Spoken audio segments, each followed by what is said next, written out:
Hola, nos toca hablar del estreno de este fin de semana relacionado al terror. Doctor Sueño es la película de la cual vamos a hablar ahora. Dirige Mike Flanagan.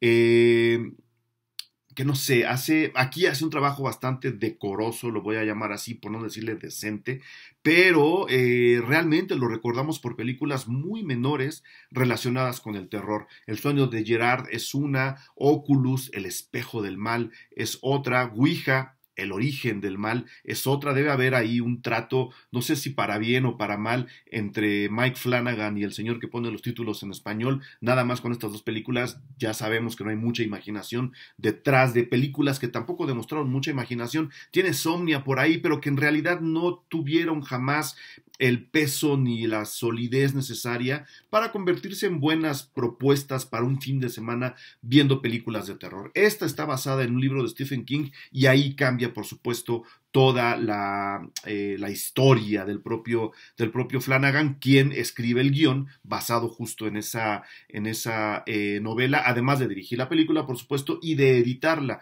lo cual me hace levantar a mí muchas sospechas sobre la forma como está montada la película y sobre la decisión, por ejemplo, de hacer disolvencias tan largas que nos van uniendo secuencias, que nos van uniendo escenas, justo como lo hacía Stephen King en El Resplandor. Recordarán estas enormes disolvencias en donde la figura de la escena anterior desaparecía mientras la nueva iba llegando a cuadro. Pues bueno, no es sino una de varias cosas que Doctor Sueño se apropia, yo voy a decirlo así, se apropia del Resplandor, ¿no? La introducción de la película es prácticamente una especie de gancho al hígado a los fans del Resplandor, que van a ver ahí todo lo que les gusta, para decirnos, miren, esta es una película que tiene que ver con el Resplandor, piensen en el Resplandor. La música de la cual se roban, quizá de manera literal, un par de señales musicales, pero que luego, a la hora de replicarlo, especialmente hacia el final, parece más una especie, ¿cómo le llaman? Este sound alike, esta música que parece ser, pero no es, que suena a, pero no es, lo cual representa otra trampa para decirnos, piensen en el Resplandor. Esta no es el Resplandor. Hay una escena en una entrevista entre Danny, que es Ewan McGregor, el personaje del niño que ahora es un adulto atormentado, hundido en el alcoholismo, en la depresión, que no tiene idea qué hacer con su talento, que más bien ha decidido enterrarlo y no utilizarlo jamás. Eventualmente, conforme la historia va despertando, él tiene una entrevista con un sacerdote, me parece que es sacerdote, que dirige un grupo de alcohólicos anónimos, en donde lo que hace Flanagan es repetir en colores, en encuadres, en movimientos de cámara, en ajustes, en la luz, la famosa entrevista que Jack Nicholson, tiene al entrar al Hotel Overlook, en donde le explican todo lo que ocurrió. Pues bueno, Flanagan se la fusila, así tal cual, de nuevo, como para decirnos, piensen en el Resplandor, aquí no estamos haciendo gran cosa. Entonces, desde ahí yo creo que empecé a dudar sobre la capacidad narrativa del propio Flanagan, más allá de El espejo del mal y El origen del mal. Aquí empecé como a sospechar que no estaba muy seguro de la forma como él estaba contando las cosas, o incluso del propio guión, que nos empieza a plantear esta nueva vida de Danny, este reencuentro con nosotros, los fans del personaje. No tiene muy clara la manera de hacerlo y la película comienza en trompicones muy, muy grandes, ¿no? Con dos historias paralelas que no acaban de encajar jamás, que parece que estamos viendo dos películas. Unos lo llamarán sorpresa, yo lo veo como una especie de falta de unión espiritual entre las dos, como para ir generando el suspenso necesario que debería estallar cuando estas dos historias se unen, ¿no? Entonces ahí empecé como a comprobar que no había mucha destreza en la propia película, comprobado además cuando esta historia paralela a la del propio Danny se corta de tajo para dejarnos entrar de nuevo al Hotel Overlook, que es por supuesto lo que están esperando todos los fans, ¿no? Ahí también yo creo que no sé tan vinculada esté la película a la novela, si la novela tiene un desenlace más o menos parecido. También es un poco tramposo del señor Stephen King contarnos una historia que parecía mucho más interesante, la historia de estos antagonistas casi vampirescos, ladrones de almas, ladrones de energía. Era una historia muy interesante que pudo haber tenido, digamos, un capítulo cinematográfico solamente centrado en ellos, sin necesidad de llevarnos al Overlook. Cortarla de tajo y meternos al hotel es, digamos, hacer un producto para los fans, es terminar de una manera cómoda una historia que pudo haber tenido un desenvolvimiento bastante más interesante, y es por otro lado un desperdicio de personajes, ¿no? Personajes que incluso, como para seguir con estos ganchos que nos llevan al Resplandor, tienen la famosa mirada Kubrick, ¿no? Que están todo el tiempo así, que nos ven todo el tiempo así, como para decirnos: piensen en Jack Torrance, piensen en El Resplandor, no piensen en esta película. Un juego hipnótico que la verdad no acaba por cuajar. La película, sin embargo, no es un completo desastre. Tenemos, por un lado, el personaje y el trabajo de Ewan McGregor, que es un personaje del cual sí tenemos algo de curiosidad por saber qué fue lo que pasó después de la tormenta de sangre que tuvo que vivir en el famoso hotel Overlook.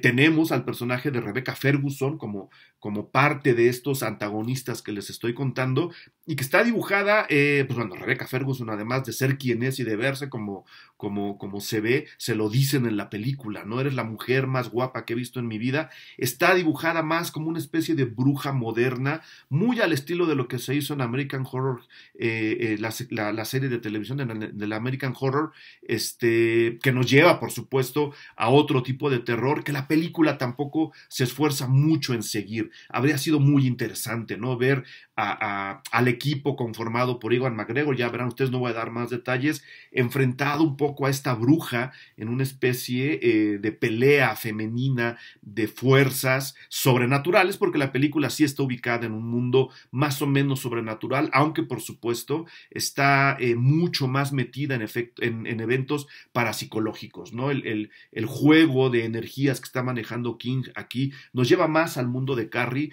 nos lleva más a los viajes astrales, a los desdoblamientos, a la lectura de mente, a la telepatía.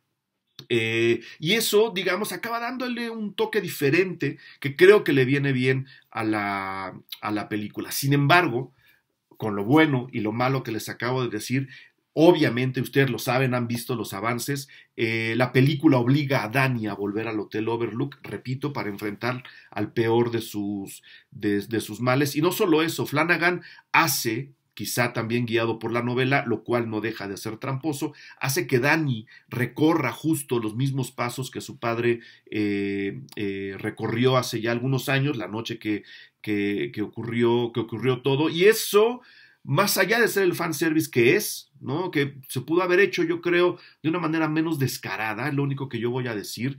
El punto que le añade, por eso la película está entre lo muy bueno y lo muy malo, es contarnos un poco el tipo de persona con este recorrido, con el antecedente de los antagonistas que tienen todos la mirada Kubrick, nos explica un poco el tipo de persona que era Jack Torrance, ¿no? Que eso había quedado muy en el misterio, en El Resplandor. No sabíamos qué era lo que lo motivaba más allá de la famosa fuerza que vive en el hotel y que aquí es rescatada por Flanagan. Hay una especie de sugerencia de que Jack tiene algo parecido al Resplandor. Piensen en esto cuando vean a los antagonistas y unan el final de la película. Eso está bien, ¿no? Yo creo que se abusa un poco de lo literal con la referencia o el fusil al Resplandor, pero lo que me deja muy claro es el final, muy, muy tranquilo es el final, ¿no? Es un final que no está, digamos, en lo típico del cine de terror contemporáneo, es un final que pinta un evento trágico, ¿no?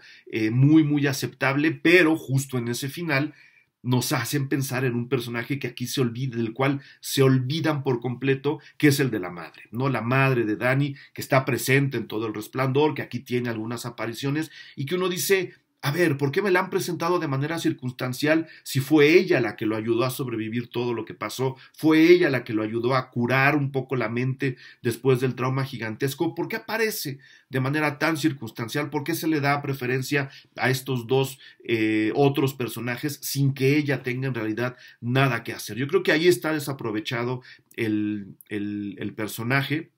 ¿No? Está puesto más como parte de las confesiones de Dani que como parte de su propia vida, ¿no? Está como, repito, de manera muy, muy circunstancial y eso me dejó un poco inquieto. Sin embargo, la película está ahí, ¿no? En esta casi sí, casi no.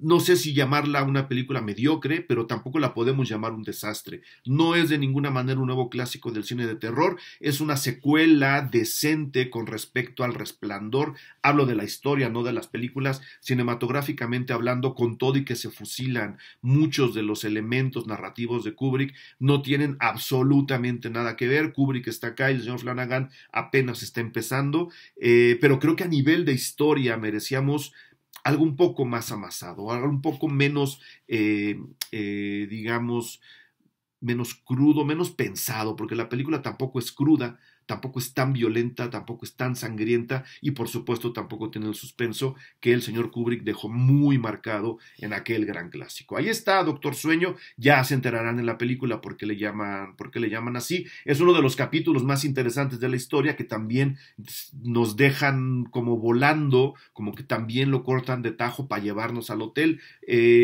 Varios errores, pero detrás de ellos una historia divertida para pasarse una noche de viernes lluvioso viendo cine de terror familiar. Esta.